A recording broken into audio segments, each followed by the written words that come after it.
Hello students, আজকের বিষয় WBCS এর 2022 এক্সামের যে সমস্ত কোশ্চেন রিজনিং এবং ম্যাথের ওপর থেকে এসেছে, আজকে সেই রিজনিং বা ম্যাথের কোশ্চেন্সগুলোকেই সংক্ষেপে আলোচনা করা হবে এবং আশা করছি তোমরা সকলেই কম বেশি অ্যান্সারগুলো করতে পেরেছো। খুব সহজ অঙ্ক ছিল, কিন্তু অনেকেই হয়তো এগুলোকে লেন্দি করে ফেলেছো বা হয়তো অনেকে এই অঙ্কগুলো ঠিকঠাক সলভ করতে পারোনি। তাই আজকে শুধুমাত্র তাদের জন্যই এই ভিডিওটি, তোমরা মন দিয়ে দেখো। আশা করছি তোমাদের জন্য একটা ভীষণ হেল্পফুল হবে। আর যদি কেউ ডাব্লিউবিসিএস 2022-এর এক্সাম দিয়ে আছো অথচ এখনও পর্যন্ত তার সঠিক অ্যান্সার কি হতে পারে চেক করোনি, তাহলে অবশ্যই ওপরের আই বাটনে গিয়ে সেটাকে চেক আউট করো, অথবা লিঙ্ক ডিসক্রিপশন বক্সও দেওয়া থাকছে, সেখানে গিয়েও সেটিকে চেক আউট করে নিতে পারো। এনিওয়ে, চলো শুরু করা যাক আজকের পর্ব। আজকের নির্ধারিত প্রথম অঙ্ক খুব সহজ প্রবলেম, জাস্ট কয়েক সেকেন্ডে করা যায়। একটা গরু একটা মুরগির মোট পায়ের সংখ্যা মোট মাথার সংখ্যা দ্বিগুণের থেকে 14 বেশি। একদম কনসেপচুয়ালি করাচ্ছি, ভালো করে মন দিয়ে শুনবে। একটা গরু একটা মুরগির মোট পায়ের সংখ্যা মোট মাথার সংখ্যার থেকে দ্বিগুণের থেকে 14 বেশি। আগে ভাবো, যদি আমি একদল গরু আর একদল মুরগি না নিয়ে আমি যদি একটা গরু আর একটা মুরগি নিয়ে ভাবি, তার মানে কি নিচ্ছি আমি এখানে? একটা গরু, ওয়ান কাউ আর ওয়ান হেন। একটা গরু আর একটা মুরগি নিয়ে যদি ভাবি, টোটাল মাথা কত? টোটাল মাথা হচ্ছে দুটো, দুটো মাথা, টোটাল মাথা দুটো। ওকে। আর টোটাল পা যদি বলি, এদের টোটাল পা, পা কত? পা হচ্ছে, অবজার্ভ করে দেখো, গরুর 4টে পা, মুরগির 2টো পা, টোটাল 6টা পা, 6টি পা। এবং লক্ষ্য করলে দেখবে এক্ষেত্রে মাথার তুলনায় পা দ্বিগুণ, এখানে বলছে দ্বিগুণের থেকে 14 বেশি হচ্ছে, কিন্তু এখানে দেখো এটা কি হচ্ছে? দ্বিগুণের থেকে কত বেশি? 2 বেশি। দ্বিগুণের থেকে 2 বেশি। এই জায়গাটা যদি তুমি অবজার্ভ করতে পারো, তুমি নিমেষের মধ্যে প্রবলেমটা সলভ করে ফেলতে পারবে। এখানে আমরা দেখতে পাচ্ছি, যদি তুমি একটা মুরগি আর একটা আমি গরু নিই, তাহলে কি দেখা যাচ্ছে? দুটো মাথা হচ্ছে, দুটো মাথার জায়গায় 6টা পা হয়ে যাচ্ছে টোটালে। অর্থাৎ দুটো মাথার ডবলের থেকে 2 বেশি হচ্ছে পা। ওকে। এই যে এক্সট্রা পাটা আসছে, এই এক্সট্রা দুটো পা কেন আসছে? তার কারণ হচ্ছে মুরগির তো দুটো পা আর গরুর দুটো পা তো আছেই, সঙ্গে আরও দুটো এক্সট্রা পা আছে, তার জন্য এখানে দুটো পা আসছে। অর্থাৎ আমরা বলতে পারি এই যে দ্বিগুণের থেকে 14 বেশি পা, এখানে হতে বলেছে দ্বিগুণের থেকে 14 বেশি পা। এই 14টা বেশি কার জন্য হবে? গরুর জন্য হবে। এই 14টা বেশি কার পায়ের জন্য হবে? গরুর জন্য হবে, অফকোর্স গরুর জন্য হবে। ঠিক আছে, তাহলে একটা গরুর জন্য দুটো পা বেশি হয়, একটা গরুর জন্য দুটো পা বেশি, তাহলে 14টা পা বেশি হবে কটা গরুর জন্য? অফকোর্স 7টা গরুর জন্য। অর্থাৎ অ্যান্সার হবে অপশান এ, 7। যদি কেউ বুঝতে না পারো, ভিডিওটাকে আরেকবার রিপিট করে দেখবে, আশা করছি তোমরা বুঝতে পেরে যাবে।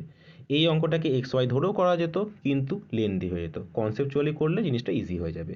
দুটো মাথা যখন টোটাল, তখন 6টা পা, অর্থাৎ ডবলের থেকে দুটো বেশি পা। এই দুটোটা এক্সট্রা কেন আসছে? কারণ গরুর দুটো পা এক্সট্রা, তাই একটা গরুর জন্য দুটো এক্সট্রা পা পাচ্ছি। তাহলে 14টা এক্সট্রা পা পাবো কটা গরুর জন্য? 7টা গরুর জন্য। নেক্সট, 6 জনের একটা দাবা প্রতিযোগিতা, ভীষণ ইম্পর্টেন্ট। এই প্রবলেমগুলো ভীষণই ইম্পর্টেন্ট। ওকে, 6 জনের একটা দাবা প্রতিযোগিতা, প্রত্যেক প্রতিযোগিতায় একজন খেলোয়াড় অপরজন খেলোয়াড়ের সঙ্গে কেবলমাত্র একবারই খেলতে পারে। তাহলে প্রতিযোগিতায় কতগুলি খেলা হবে? এটার একটা ফর্মুলা হয়। ফর্মুলাটা কি হয়? N into n minus one by two. Direct answer এখান থেকে বেরিয়ে যায়। এন মানে কতজন? 6 জন, তাই এনের জায়গায় 6 বসাও। এন মাইনাস ওয়ান মানে কত? 5 হয়ে যাবে, 6 মাইনাস 1 5 হয়ে যাবে, বাই টু ইকুয়াল টু আসবে দেখো 15। অর্থাৎ অ্যান্সার কারেক্ট হবে 15। এবার জিনিসটাকে একটু যদি ডেপথে বোঝো, তাহলে দেখো জিনিসটা আরও ক্লিয়ার হবে। বলেছে 6 জন থাকবে একটা খেলাতে, আমি ধরে নিলাম এ আছে, বি আছে, সি আছে, ডি, ই আর এফ, এই 6 জন আছে। প্রত্যেকেই প্রত্যেকের সাথে একবার করে দাবা খেলবে। তার মানে কি? এ বি এর সঙ্গে খেলবে একবার, সি এর সঙ্গে খেলবে একবার, ডি এর সাথে খেলবে, ই এর সাথে খেলবে, এফ এর সাথে খেলবে। তাহলে এ দেখো 5বার খেললো। ওকে, এবার বি এর পালা। বি এর সঙ্গে তো অলরেডি একবার খেলে ফেলেছে, তাহলে বি কে এর সঙ্গে খেলবে না।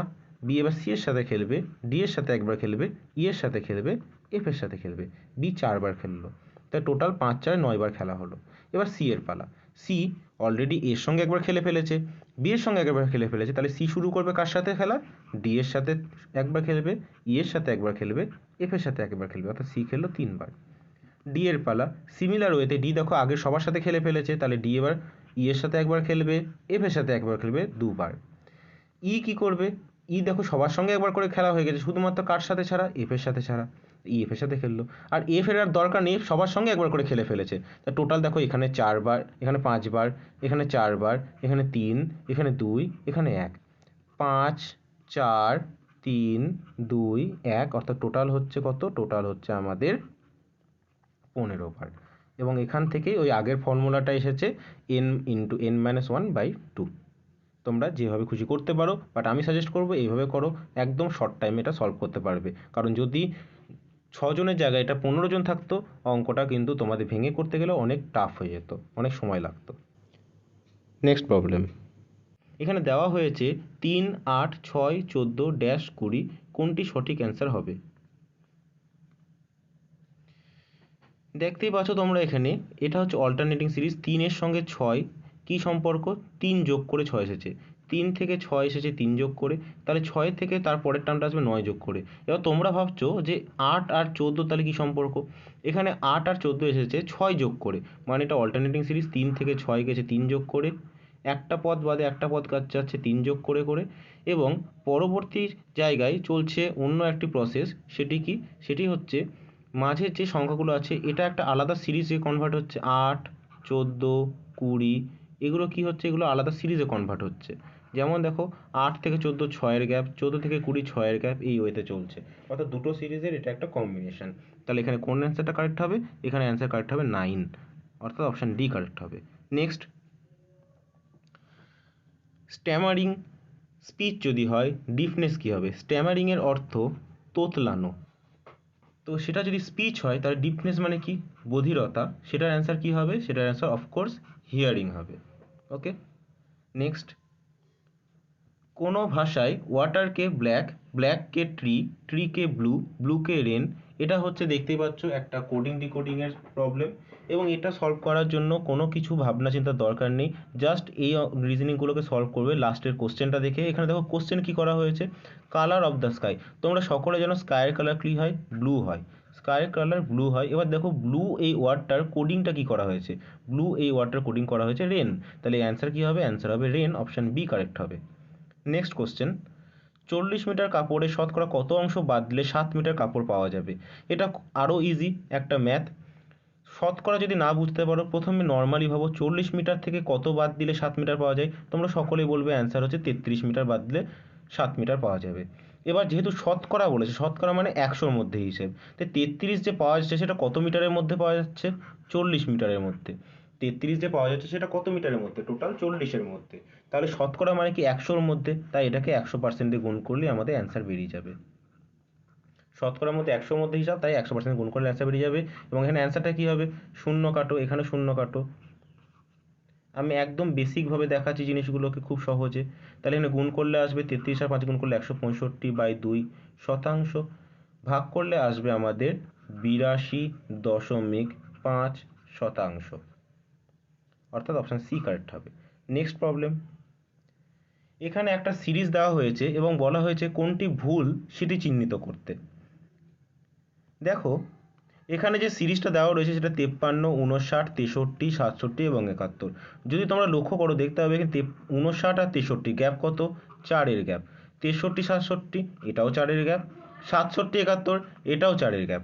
শুধুমাত্র পার্থক্য কোথায় দেখো, 53, 59 এটা 6-এর গ্যাপ, তার মানে এই টার্মটার জন্যই আমাদের প্রবলেম ক্রিয়েট হচ্ছে, মানে এটাই হচ্ছে আমাদের ভুল পদ, এটার জন্য সিরিজটা মেনটেন হচ্ছে না, বাকি সবকটাই 4-এর গ্যাপে আছে, শুধুমাত্র 53 থেকে 59 হয়েছে 6-এর গ্যাপে, তাই 53 ভুল পদ, অর্থাৎ 53 হচ্ছে কারেক্ট অ্যান্সার, অপশান এ, কারণ এখানে ভুল পদটাকে চিহ্নিত করতে বলা হয়েছিল।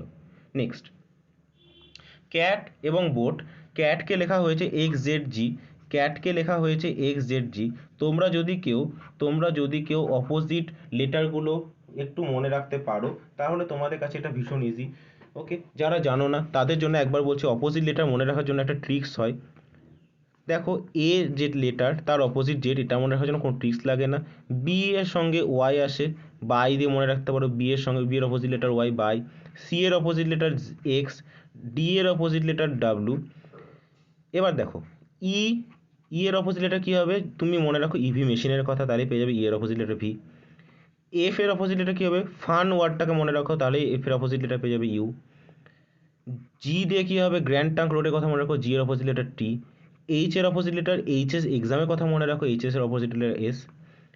আই এর অপোজিট লেটার ইন্ডিয়ান রেলওয়েকে মনে রাখো, তাহলে আই এর অপোজিট লেটার পেয়ে যাবে আর।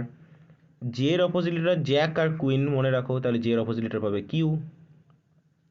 কে দিয়ে মনে রাখবে কলকাতা পুলিশ, কেপি, তাই কে এর অপোজিট লেটার পি। এল এর অপোজিট লেটার লাভ মনে রাখো, এল এর opposite letter O. And M এর অপোজিট লেটার এন।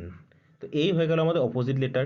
এবং যদি তোমাদের এই সিকোয়েন্স মনে থাকে তাহলে দেখো এটা তোমরা ইজিলি করতে পারছো। সি এর অপোজিট লেটার এক্স, এর অপোজিট লেটার জেড, টি এর অপোজিট লেটার জি।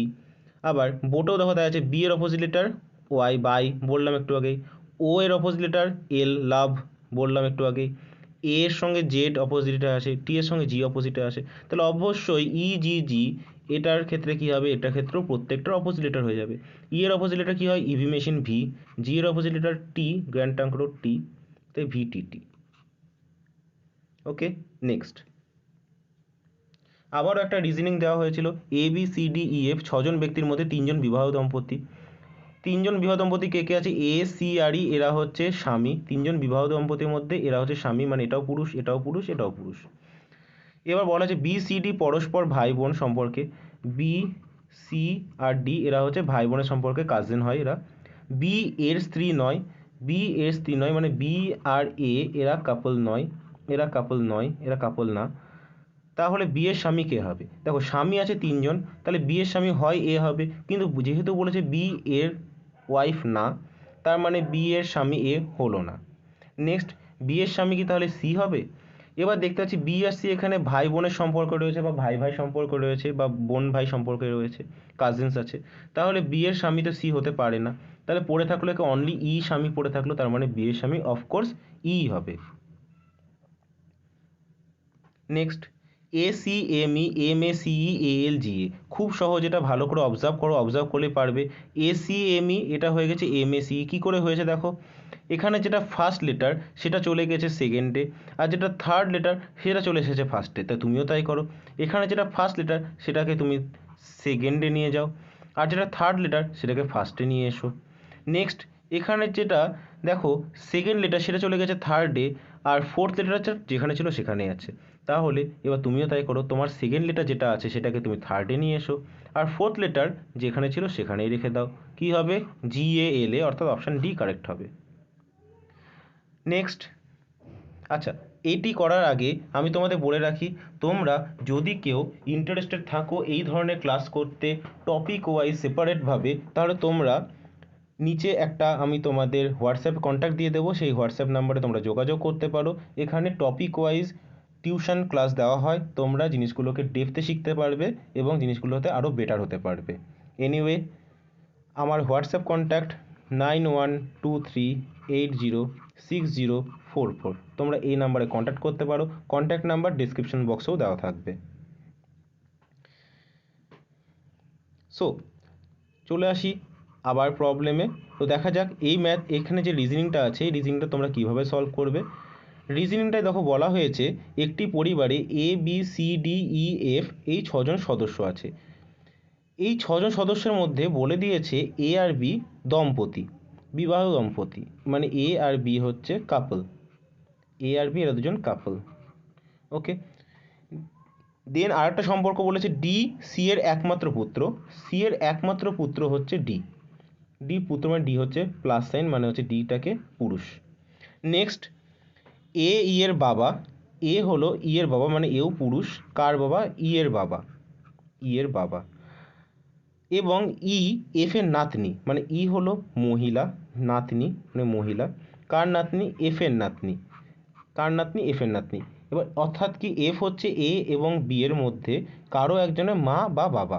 ওকে, এফ এর স্বামী মারা গেছে, এফ এর স্বামী মারা গেছে মানে এফ একজন মহিলা, তার একজন স্বামী ছিলেন, তিনি মারা গেছেন। সি এর ভাই, এই সি হচ্ছে এর ভাই, তাহলে এর ভাই যেহেতু সিকে এর পাশে বসানো হলো, ভাই যেহেতু তাই সিকে পুরুষ বলা হলো। তাহলে ওই পরিবারে কতজন পুরুষ সদস্য আছেন, দেখতেই পাচ্ছি আমরা এখানে কতজন পুরুষ সদস্য আছেন। দেখো সি হচ্ছে এর ভাই, আর সি এর নিচে ছিল সি এর ছেলে ডি, তাহলে সি পুরুষ, ডি পুরুষ, এ পুরুষ, তিনজন পুরুষ, তাই অ্যান্সার হবে অপশান এ 3। নেক্সট একটি ক্যাম্পে, এটা একটা অঙ্ক, টাইম অ্যান্ড ওয়ার্কের একটা অঙ্ক, খুব সহজ অঙ্ক।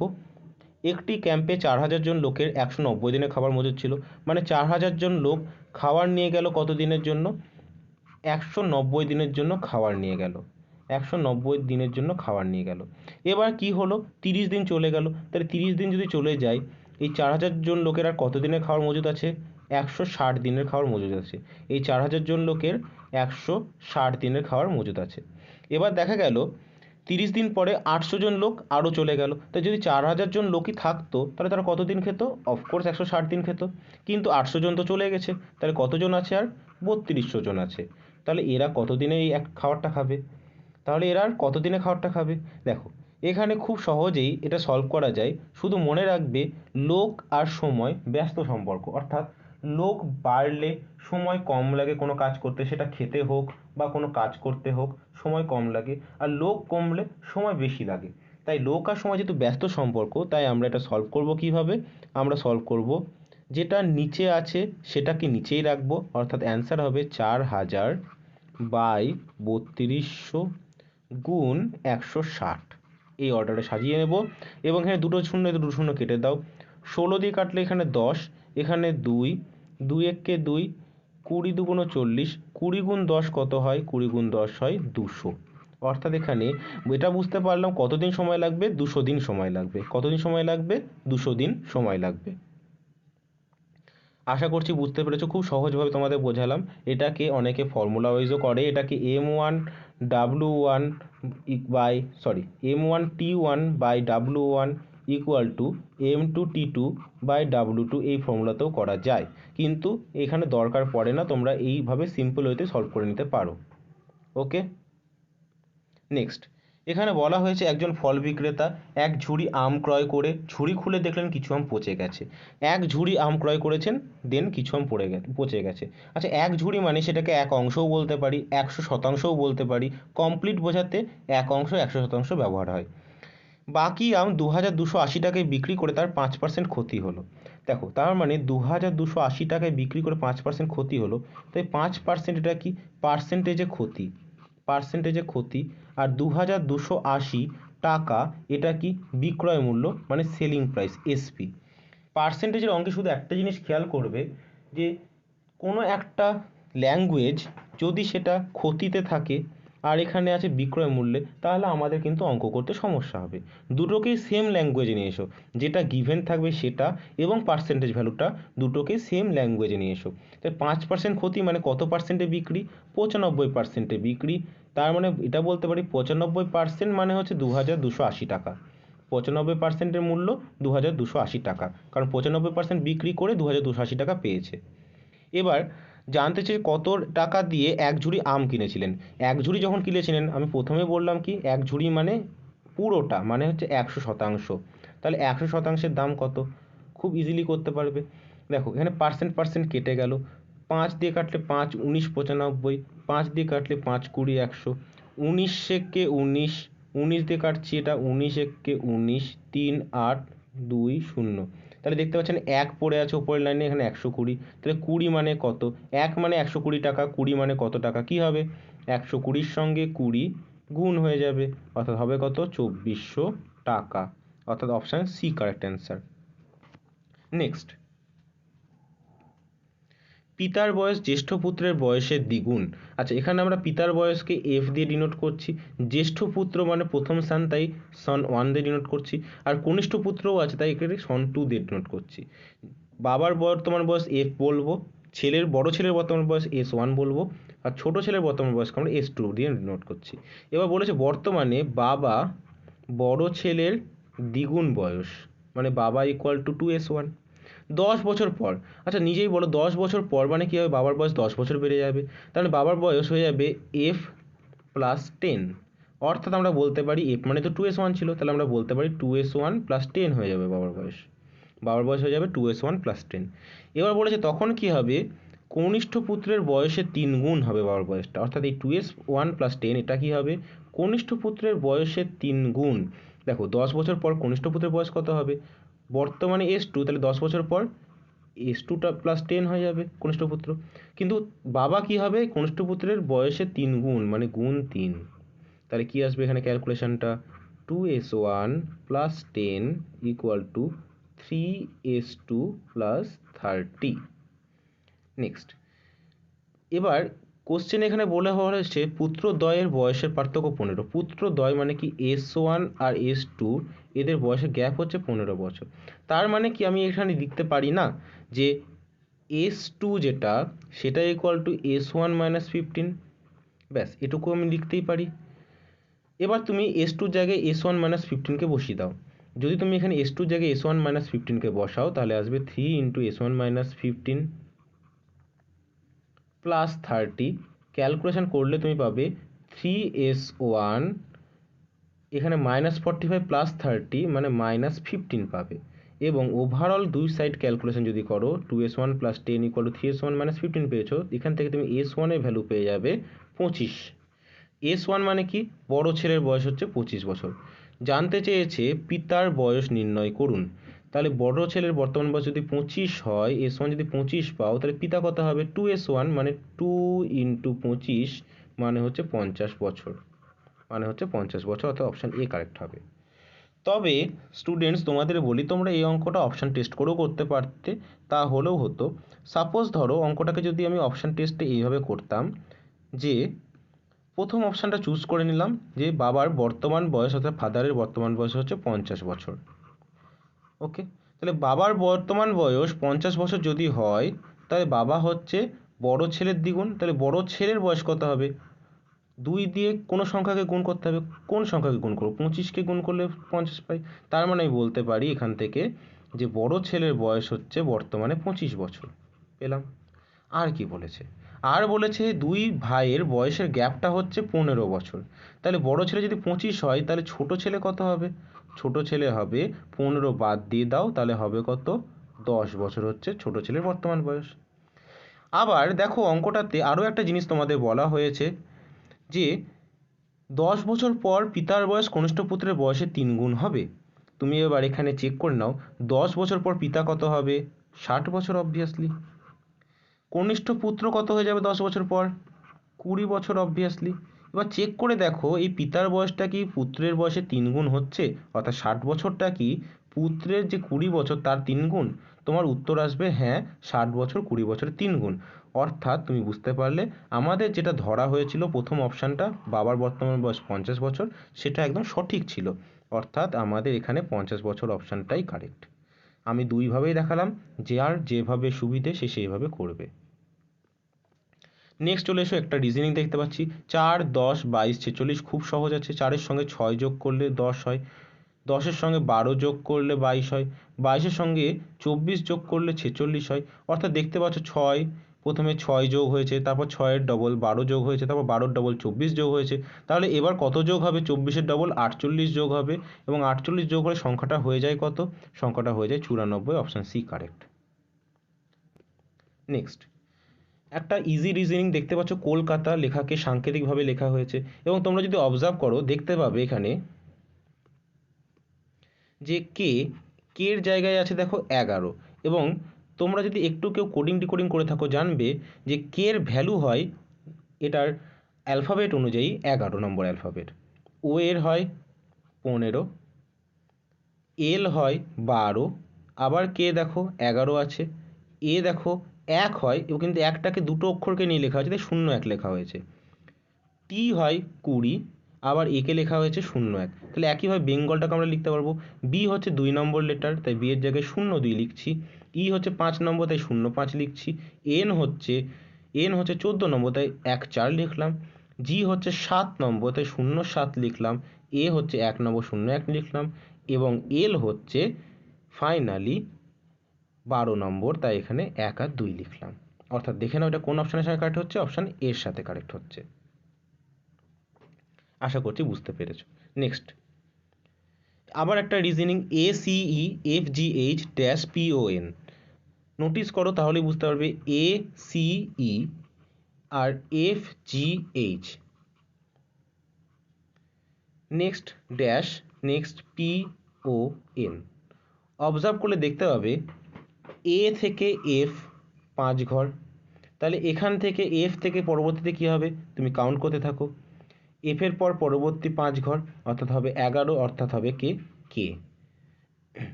ওকে, সি এর পর জি, দেখো ভালো করে, সি এর পর জি, সি হচ্ছে 3 নম্বর লেটার, জি হচ্ছে 7 নম্বর লেটার, মানে 4 ঘর কভার করেছে। তো জি এর পরও 4 ঘর কভার হবে, জি হচ্ছে 7 নম্বর, 4 ঘর কভার করলে হয় 11 নম্বর লেটার, সেটা হয় কে।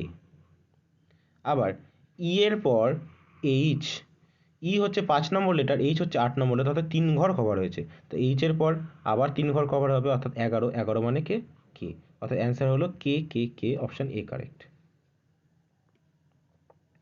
এটা ভীষণ ইম্পর্টেন্ট একটা প্রবলেম, ভীষণ ইম্পর্টেন্ট। এটা একদম ইজি একটা রিজনিং। ইংরেজি বর্ণমালা অক্ষরগুলো বিপরীতভাবে সাজালে 14তম অক্ষর কী হবে? অর্থাৎ এক কথায় 14তম অক্ষরের বিপরীত অক্ষর কোনটা হয়?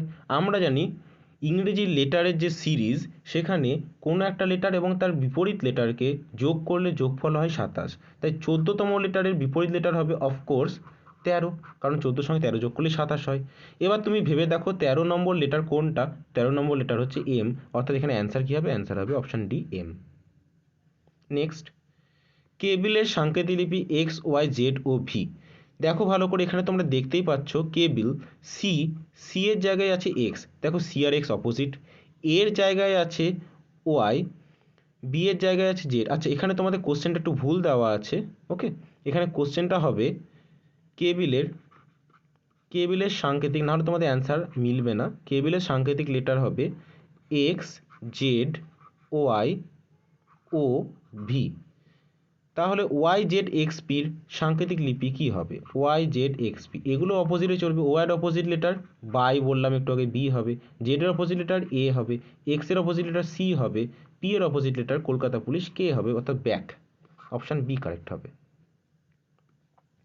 6টি ক্রমান্বয়ে পরপর অযুগ্ম সংখ্যার গড় 64। আবারও বলছি, একদম ট্রিক্স অ্যাপ্লাই করো, ইজিলি হয়ে যাবে, কোনো কিছু ভাবনা চিন্তা করতে হবে না।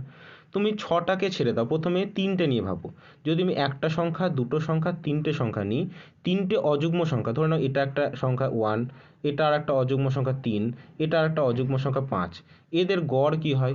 এই 3টের গড় কি হয়? গড় হয় আমার 3, এবং 3 কোথায় আছে?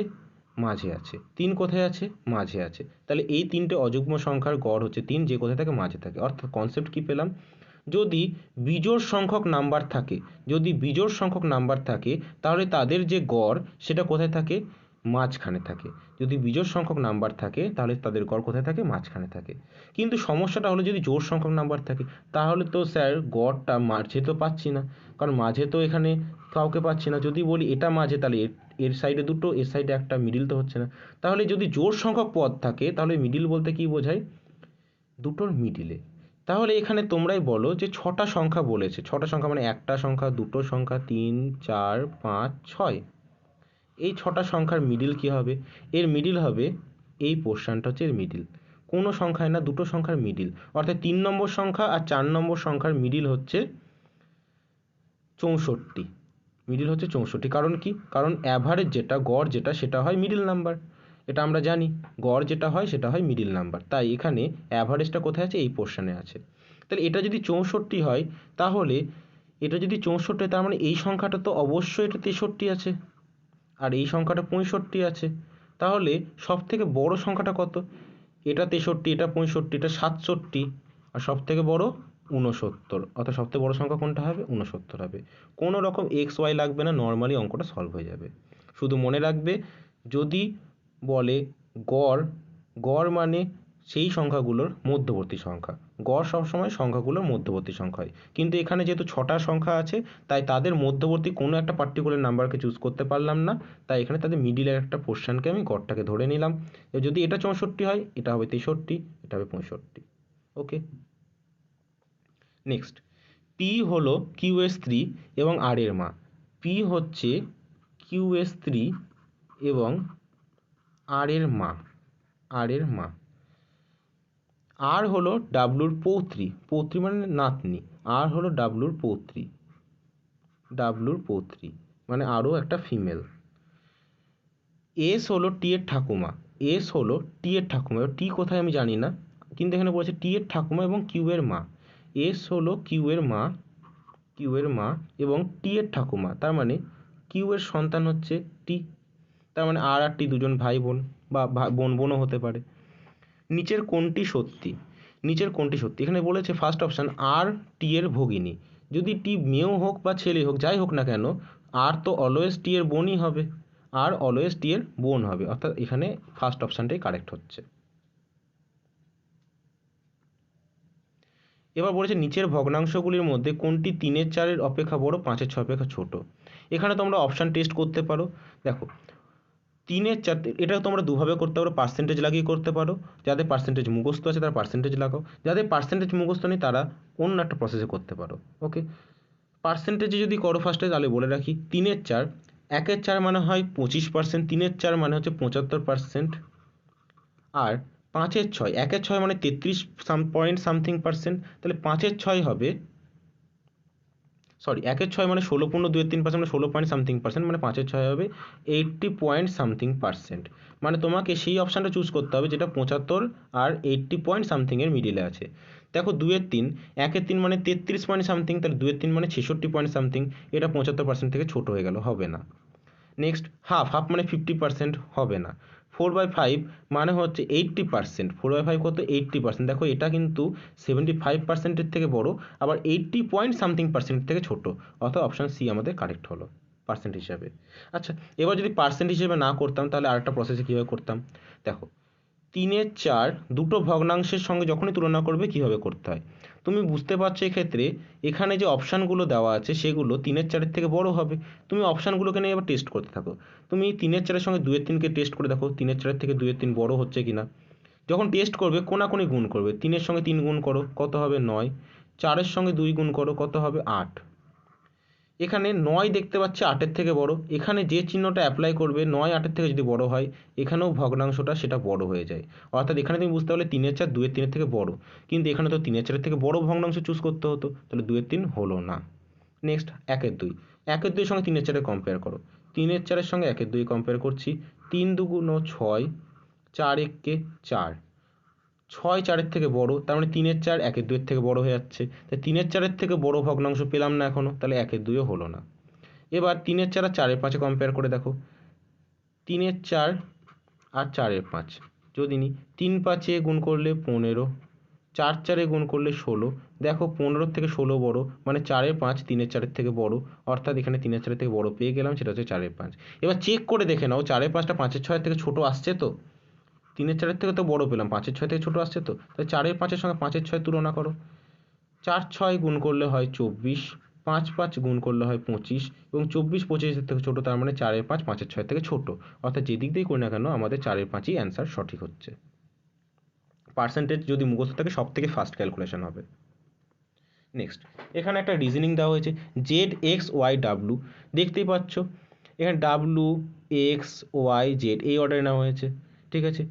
এস টি ইউ ভি এই অর্ডার আছে, ও পি কিউ আর এই অর্ডার আছে, জি এইচ আই জে এই অর্ডার রয়েছে। তাহলে এখানে শুরু হবে কি দিয়ে? শুরু হবে এখানে কে দিয়ে, শুরু হবে কি দিয়ে? শুরু হবে এখানে আমাদের কে দিয়ে। ওকে, এই যে দেখতে পাচ্ছ ও পি কিউ আর, তারপর শুরু হচ্ছে এস দিয়ে, তাই এখানে শুরু করব জি এইচ আই যে শুরু করব কে দিয়ে। ওকে, তারপর কি হবে? একই সিকোয়েন্স মেনটেন হবে, কে, তারপর একটা ড্রপ দিয়ে এল, তারপর এখানে চলে আসবে এম, তারপর এখানে চলে আসবে N, N L M K, অর্থাৎ অপশান সি কারেক্ট।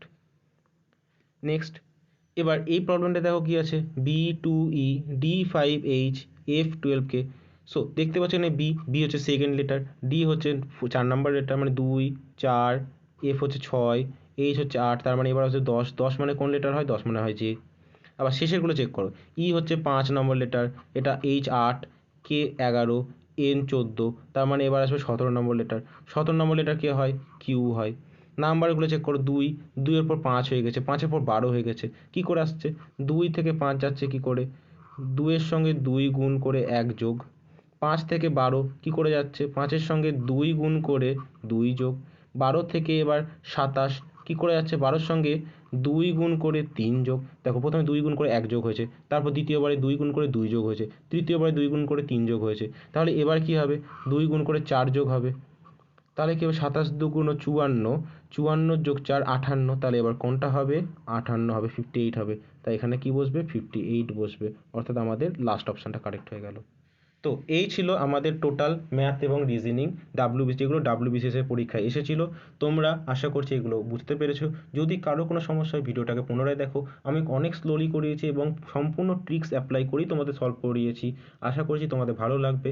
যদি তোমাদের ভালো লেগে থাকে তাহলে এই ভিডিওটিকে লাইক করো, শেয়ার করো, আমাদের চ্যানেলকে সাবস্ক্রাইব করো এবং যদি কেউ ইন্ডিভিজুয়ালি টিউশন নিতে চাও অবশ্যই নিচের ডেসক্রিপশনে দেওয়া কন্ট্যাক্টে যোগাযোগ করো থ্রু দ্য হোয়াটসঅ্যাপ। ওকে, চলো টাটা।